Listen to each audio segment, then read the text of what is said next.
ماں کی خدمت بھی کرنا، عبادت بھی گھر پہ کرنا اور ماں کی خدمت بھی کرنا۔ تم اتنی دور آؤ گے، اس بیچ میں اگر تمہاری ماں کو تمہاری ضرورت پڑ گئی تو پھر کون کیسے تمہاری ماں کو مطلب کون تمہاری ماں کی خدمت کر سکتا ہے؟ اس لیے تم وہیں رہو۔ لیکن حضرت حذیفہ کے دل میں ایک بار یہ خیال آیا کہ ہم آقا کی بارگاہ میں جائیں، مغرب کی نماز پڑھیں، اپنی ماں کی خدمت میں حاضر ہوتے ہیں، کہتے ہیں میری ماں مجھے اجازت دو، میں پیارے نبی صلی اللہ تعالی علیہ وسلم کی بارگاہ میں جانا چاہتا ہوں، فَأُصَلِّ مَعَهُ الْمَغْرِبَ وَأَسْأَلُهُ أَن يَسْتَغْفِرَ لِي وَلَكِ۔ اے میری ماں مجھے اجازت دیجئے کہ میں آقا کی بارگاہ میں جاؤں، مغرب کی نماز آقا کے ساتھ پڑھوں۔ ماں نے کہا کیا بات ہے، کوئی خاص بات ہے؟ کہا ہاں خاص بات ہے۔ کہا کیا خاص بات ہے؟ کہا کہ بس میرا من کر رہا ہے کہ آج مغرب کی نماز آقا کے ساتھ پڑھوں اور اپنے لیے اور اپنی ماں کے لیے بخشش کی دعا کرا دوں۔ سبحان اللہ، سبحان اللہ۔ اپنے لیے اور اپنی ماں کی بخشش کے لیے ماں نے اجازت دے دیا۔ حضرت حذیفہ کہتے ہیں فاتیت النبی صلی اللہ تعالی علیہ وسلم فصلیت معه المغرب فصلى حتى صلى العشاء۔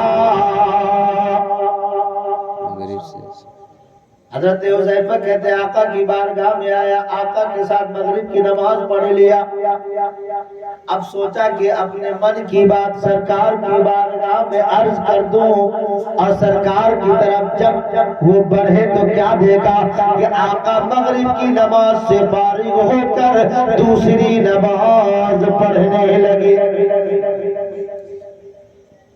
حضرت حذیفہ کہتے ہیں یہاں تک کہ عشاء کا وقت آ گیا، اب آقا نے عشاء کی نماز پڑھائی، ہم سب نے نماز پڑھا، حتی صلی العشاء، یہاں تک کہ عشاء کی نماز ادا کر لی، ثم انفضل فتبعته، پھر آقا نماز پڑھنے کے بعد اپنے حجرہ کی طرف بڑھنے لگے۔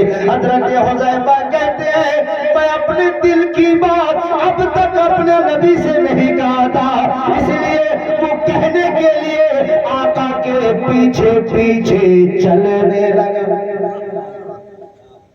میں چلنے لگا، آقا کے پیچھے پیچھے چلنے لگا۔ حضرت حذیفہ کہتے ہیں فسمع صوتی فقال من ھذا، آقا نے میرے چلنے کی آواز کو سنا اور پلٹ کر دیکھا، کہا حذیفہ، کہا حضور آپ کا غلام حذیفہ، کہا ما ھذا، کیا بات ہے؟ سب لوگ نماز پڑھ کر اپنے اپنے گھر چلے گئے، تجھے بھی اپنے گھر چلا جانا چاہیے، تیری ماں ضعیفہ ہے، تمہارا گھر دور ہے، تمہیں بھی جانا چاہیے، کیا بات ہے؟ ما حاجتوں کا، تیری ضرورت کیا ہے؟ کیا بات ہے میرے پیچھے پیچھے آ رہے؟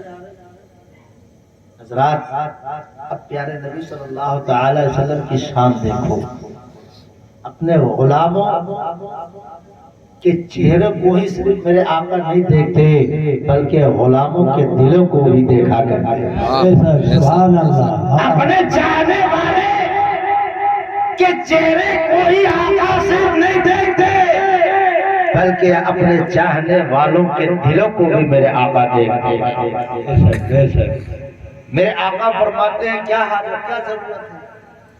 حضرت حذیفہ کہتے ہیں کہ میں اپنے دل کی بات اپنے زبان پر لایا بھی نہیں تھا، ابھی میں اپنے دل کی بات پیارے نبی کی بارگاہ میں پیش بھی نہیں کیا تھا کہ میرے آقا فرماتے ہیں او حذیفہ گھر چلے جاؤ، میں نے نماز میں دعا کر دیا ہے، قد غفر اللہ لک ولأمک۔ نعرہ تکبیر، نعرہ رسالت، اللہ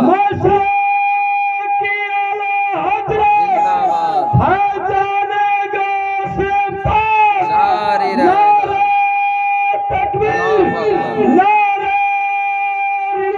یا رسول اللہ سبحان اللہ غور سے سنیے حضرت حذیفہ کہتے اپنے دل کی بات زبان پر لایا بھی نہیں تھا کہ میرے آقا فرماتے ہیں حذیفہ بولنے کی ضرورت نہیں ہے میں نے دعا کر دیا ہے گھر جا اللہ نے تجھے بھی معاف کر دیا اور تیری ماں کو سبحان اللہ ماشاء اللہ کیا بات ہے تجھے بھی بخش دیا یہ میرے آقا کی شان ہے اپنے غلاموں کے دلوں کے حال کوئی نہیں جانتے بلکہ اللہ نے معاف کر دیا بتا ذرا سوچو اپنے نبی کی کیا شان ہے نبی کے پاس کتنا علم ہے اس لیے ہمارے آقا ہے مدینے میں مگر رکھتے ہیں سب کی خبر اور آقا ہے مدینے میں اور رہتے ہیں ہم سب کے سینے میں ماشاء موقع سے بول دو سبحان اللہ سبحان اللہ ایک شاعر کہتے ہیں کہ میرے کملی والے کا سبحان اللہ ارے بچل کر بولیے سبحان اللہ کہ میرے کملی والے کا گھر تو ہے مدینے میں میرے کملی والے کا کہ میرے کملی والے کا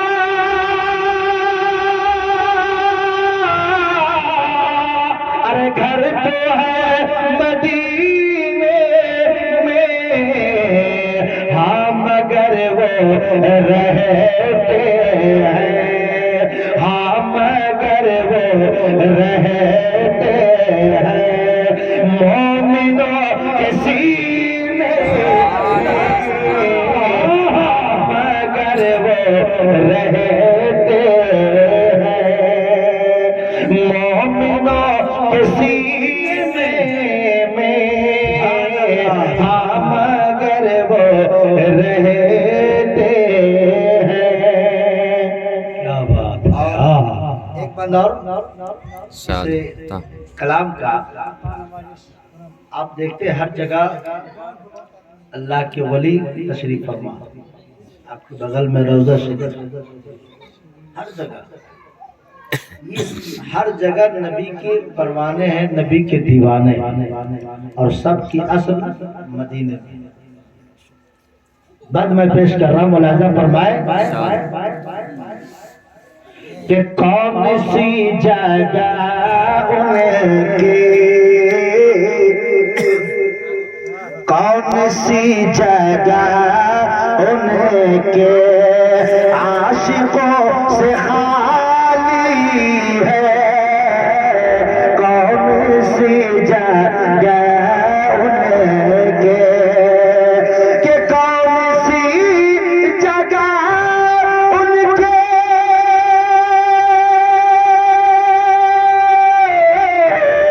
کون سی جگہ ان کے عاشقوں سے خالی ہے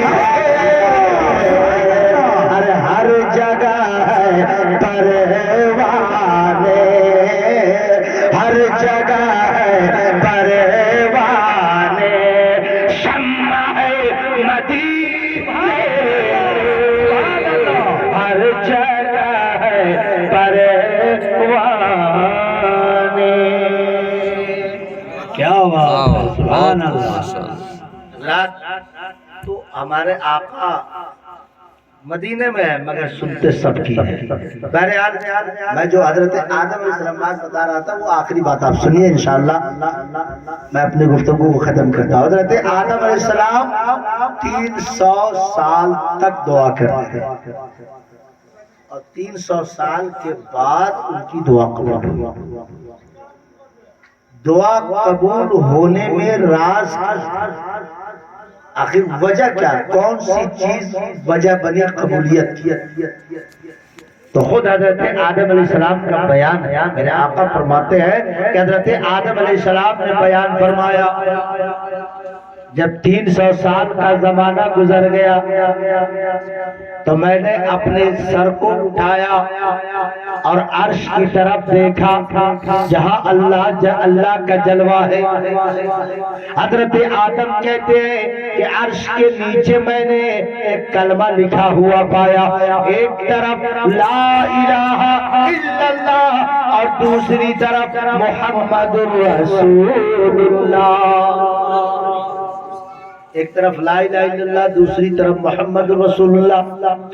حضرت آدم کہتے ہیں جب میں نے اللہ کے نام کے ساتھ محمد رسول اللہ کا نام ملا ہوا دیکھا، میں نے کیا کہا تھا کہ میرے نبی کا چرچا ہر زمانے میں ہوا ہے۔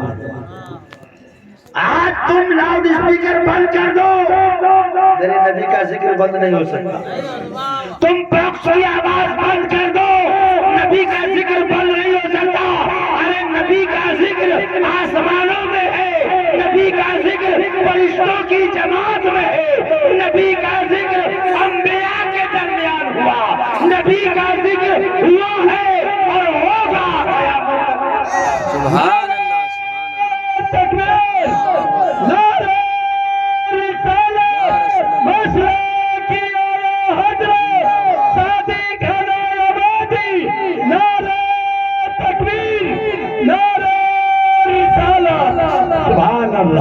اور ایک بات سن لیجئے، وہ کبھی بھی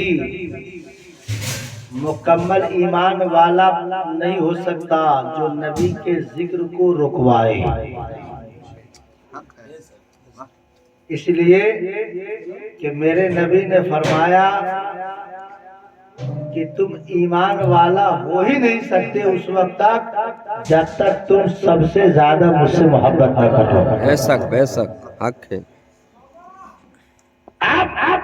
وہ بندہ ایک طرف نبی کا ذکر رکوائے اور دوسری طرف کہے کہ میں نبی سے پیار کرتا ہوں، یہ ہو نہیں سکتا، ابھی نہیں۔ سبحان اللہ۔ ارے محبت اور پیار اس وقت سمجھ میں آتا جب تم پہ ظلم و زیادتی ہوتی رہے اور تم نبی کا ذکر کرتے چلے۔ سبحان اللہ، الحمدللہ۔ جیسے حضرت بلال نے کیا تھا، گرم گرم ریت پر لٹایا گیا، چابک کوڑے برسائے گئے، پورے جسم کو داغ دیا گیا اور کہا گیا بلال محمد کا نام نہ لے۔ تو حضرت بلال نے کہا تھا اے دنیا والوں، بلال کی جان لے لو، سانس میں سانس جب تک رہے گی پیارے نبی کی محبت ہماری جان۔ سبحان اللہ، الحمدللہ۔ یا کیا بات ہے حضرات، تو جو نبی کا دیوانہ ہوگا نبی کا ذکر کبھی نہیں روک سکتا، جو نبی سے پیار کرنے والا ہوگا نبی کے ذکر کو روک نہیں سکتا، اور جو روکنے والا ہے وہ نبی کا دیوانہ نہیں، کبھی نہیں۔ وہ دنیا میں بھی ذلیل و خوار ہوگا اور میدان محشر میں بھی۔ یعرف المجرمون بسیماہم، مجرمین اپنے پیشانیوں سے پہچانے جائیں گے۔ آج کتنوں چھپا لو، قیامت کے روز اس کی پیشانی پر لکھ جائے گا کہ یہ مجرم۔ بے شک۔ بہرحال حضرت نبی کا ذکر وہاں حضرت آدم کہتے ہیں کہ 300 سال کے بعد میری دعا قبول ہوئی جب میں نے دیکھا عرش کے نیچے کلمہ لکھا لا الہ الا اللہ محمد رسول اللہ۔ حضرت آدم کہتے ہیں میں نے رب کی بارگاہ میں کہا مولا، جس نام کو تو نے اپنے نام سے ملا، جس نام کو تو نے اپنے نام سے ملایا، ایک طرف لا الہ الا اللہ اور دوسری طرف محمد رسول اللہ۔ اے اللہ، نام محمد کے وسیلے سے تیری بارگاہ میں میں دعا کرتا ہوں، میری دعا قبول فرما۔ بے شک، سبحان اللہ۔ اللہ اور جیسے پیارے نبی کا نام دعا میں آیا اللہ نے ان کی دعا کو قبول فرما دیا. آمین ثم آمین. اور جب حضرت آدم کی دعا قبول ہو گئی تو حضرت آدم علیہ السلام نے اپنے اولاد کو ایک نصیحت فرمایا اور کیا کہا؟ میرے آقا فرماتے حدیثوں میں آیا حضرت آدم کہتے ہیں من اذنب ذنبا فلا مغفرۃ له ولا توبۃ له الا بالصلاۃ علی محمد صلی اللہ علیہ وسلم. جو بندہ کسی قسم کا گناہ کر لے اور رب کی بارگاہ میں جب معافی مانگنے جائے توبہ کرنے جائے تو اس کی دعا اس وقت تک قبول نہیں ہوگی جب تک کہ وہ محمد عربی پر درود پاک نہ پڑھ لے. حق ہے سبحان اللہ حق ہے. پتہ چلا کہ دعا اس وقت تک قبول نہیں ہوگی جب تک دعا میں ہم اپنے نبی پر درود نہ پڑھیں. درود دعا کے قبول ہونے کا ایک ذریعہ ہے. اس لیے ہم لوگ ہر دعا میں پہلے درود پڑھتے ہیں اللہم صلی علی سیدنا شفیعنا و مولانا محمد بارک وسلم صلاۃ و سلام علیک یا رسول اللہ.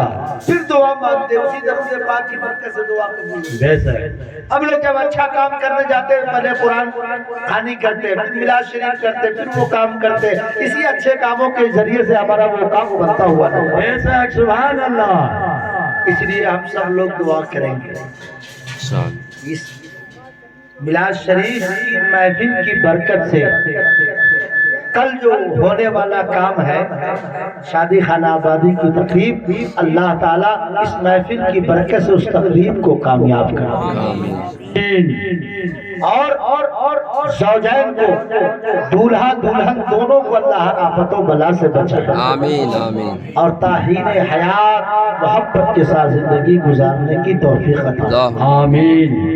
حضرات بس دو شعر آپ سنیے پھر اپنی بات کو ہم ختم کرتے ہیں. انشاءاللہ ہم لوگ صلاۃ و سلام پڑھ لیں گے. محبتوں کے ساتھ بول دیجئے سبحان اللہ. کہ عاشق مصطفیٰ بن کے دیکھو. ارے بولیے سبحان اللہ سبحان اللہ. عاشق مصطفیٰ بن کے دیکھو ساری دنیا میں عزت ملے گی.